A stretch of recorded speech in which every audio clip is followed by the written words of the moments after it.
Le Coran fait partie des textes de l'humanité. C'est un texte sacré.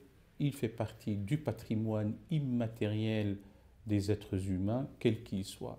Il y a ceux qui y pensent et trouvent la parole de Dieu consignée et d'autres pensent que c'est une fiction littéraire.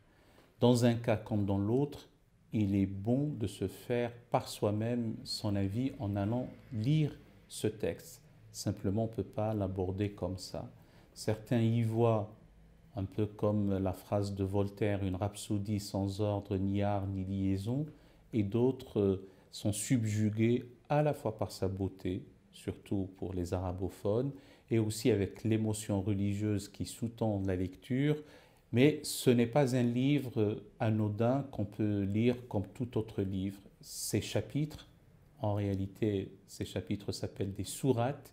Elles ne sont pas ordonnées dans l'ordre chronologique, ce qui augmente le caractère un peu décousu et déroutant de l'ouvrage. Et c'est pour cela que pour pouvoir se faire par soi-même son idée en le lisant, il y a lieu de se faire aider, si je puis dire, d'être accompagné. Et donc des guides de lecture, des ouvrages introductifs deviennent nécessaires quant à la compréhension et à l'assimilation de ce que c'est que le verbe coranique. Tout homme, toute femme, l'honnête homme, selon la définition que nous nous en faisions aux siècles écoulés, et notamment au XVIIIe, doit se faire par soi-même son idée du Coran, et donc aller le lire.